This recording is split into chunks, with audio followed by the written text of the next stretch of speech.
Fox 4 News starts right now.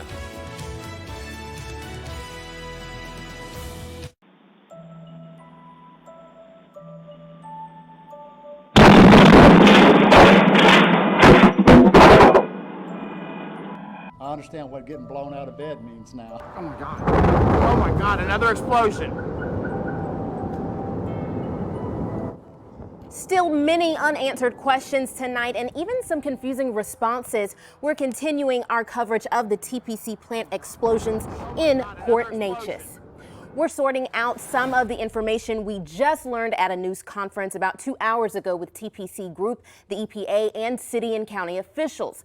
Today, many tried to get back to their homes as the smoke continued to fill the air around the plant and in the area, and the mandatory evacuation order for the 4-mile radius is still in play. Now, about 27 hours after the second explosion, the fire is not contained, nor has a cause for the explosion been given. Or that fire, let's specify here, it is contained, it is not under control. That's what Judge Jeff Brannick said earlier today at a press conference that was held to address the state of the evacuation and possible explosions at the TPC plant.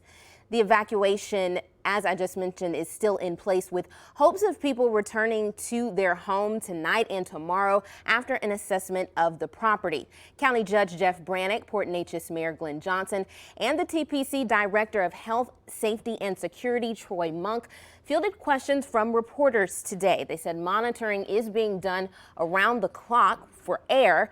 When asked which chemicals were stored in which tanks at the TPC plant, County Judge Jeff Brannick said this. We don't know. We know that they have butane. Tonight, TCEQ says it's conducting handheld monitoring in the area near the explosion.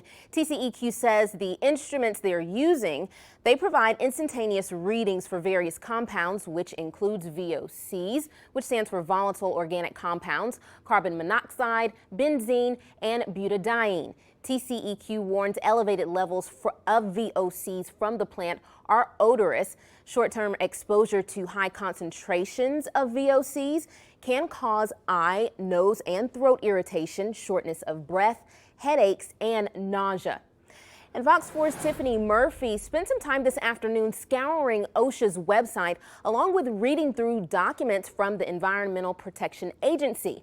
And Tiffany, we both listened to that news conference today and were confused at some of the answers that were given. And now you have some more troubling information to share. Yeah, that's exactly right, Kim. So now let's go out to Fox 4's Angel San Juan, who is live in Port Neches near the plant. He's keeping an eye on what's going on in the area. So Angel, what are you seeing?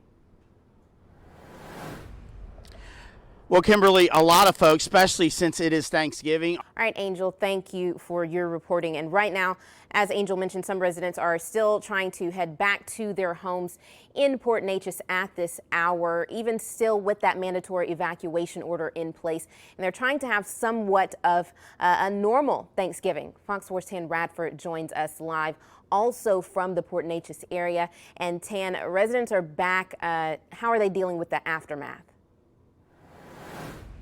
Explosions and a fire at TPC in Port Neches may, of course, change the tone of holiday cheer for families in that area. Homeowners living less than a mile away from the TPC plant that's still emitting some smoke say their homes sustained damage, such as busted windows and damaged doors and garages. Most families in the area are leaving to celebrate the Thanksgiving holiday. One homeowner says, though he feels frustration, he's thankful for his family and their safety after the explosions. And we'll have more with that homeowner at 9 o'clock. We'll take a quick break and be right back. Could those storms help with what's going on in Port Neches? You know, it's hard to say. I mean, the rain certainly will help, but as I think Judge Brannick was saying earlier, the rain helps cool the tanks down, not necessarily put out the flames. Okay. All right. Thank you, Chad. And thank you for watching us here at 5:30. We'll see you back again tonight at 9.